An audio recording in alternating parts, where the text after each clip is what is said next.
दोस्तों, आज information technology और सोशल मीडिया के इस युग में हर व्यक्ति किसी न किसी रूप में ज्ञान बांट रहा है या किसी का भी ज्ञान अपना मानकर शेयर कर रहा है।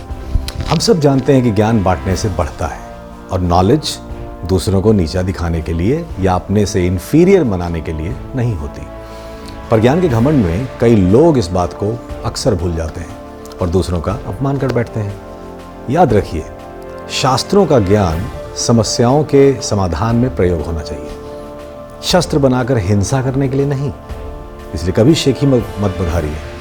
ऐसे लोग अपनी अकड़ की वजह से न जाने कितने ही रिश्ते खो देते हैं। एक बहुत बड़े प्रोफेसर थे, ज्ञान के भरपूर घमंड के साथ पूरा जीवन काट दिया। पद था इसलिए लोग भी आगे पीछे लगे रहते थे पूरे सर्विस काल में।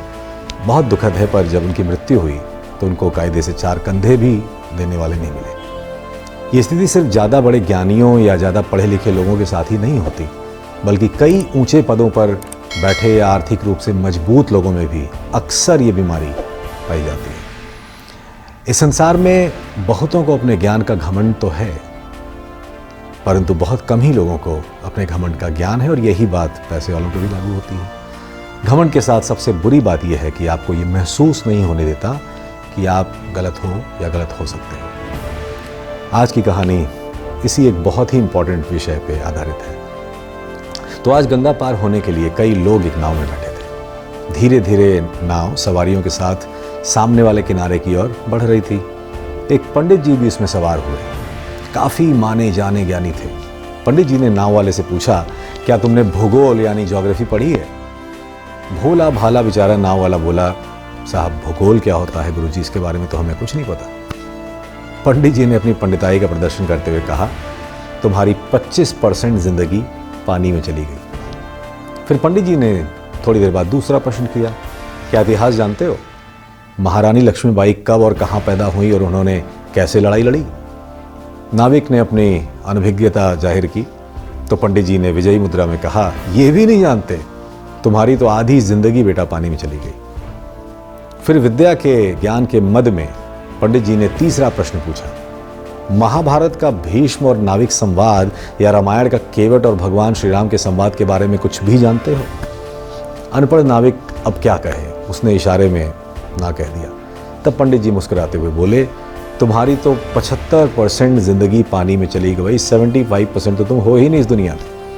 तभी अचानक गंगा में धाराएं तेज होने लगी। नाविक ने सभी को तूफान की चेतावनी दी और पंडित जी से पूछा, नाव लग रहा है तूफान में डूब जाएगी, आप सबको तैरना तो आता है? सबने जो भी बोला, बट पंडित जी घबराहट में बोले, भाई मैं तो तुम्हारे भरोसे हूं, तुम्हें मुझे बचाना पड़ेगा, मुझे तो तैरना वैरना कुछ नहीं आता। नाविक ने स्थिति भांपते हुए कहा, तब तो समझो पंडित जी आपकी पूरी जिंदगी पानी में चली गई, क्योंकि मेरे पास बचाने के लिए 3 छोटे छोटे बच्चे इस नाव पर हैं। कुछ ही देर में नाव पलट गई और पंडित जी बह गए।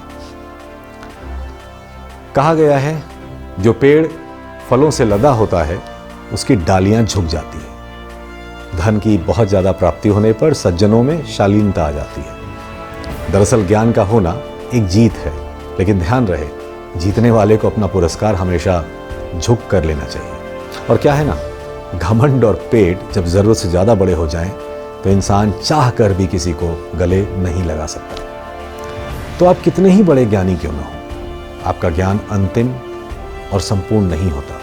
कितने ही बड़े रिच क्यों ना हो जाएं, आप सबसे रिचेस्ट नहीं होते। इसलिए सीखना कभी मत छोड़िए और यकीन मानिए, जिससे भी आप मिलेंगे वो किसी न किसी रूप में आपसे श्रेष्ठ होगा, और इस बात को जानने वाला ही सही मामले में ज्ञानी है। तो कुछ भी करिएगा, जो आप हैं उस पर कभी भी घमंड मत करिएगा।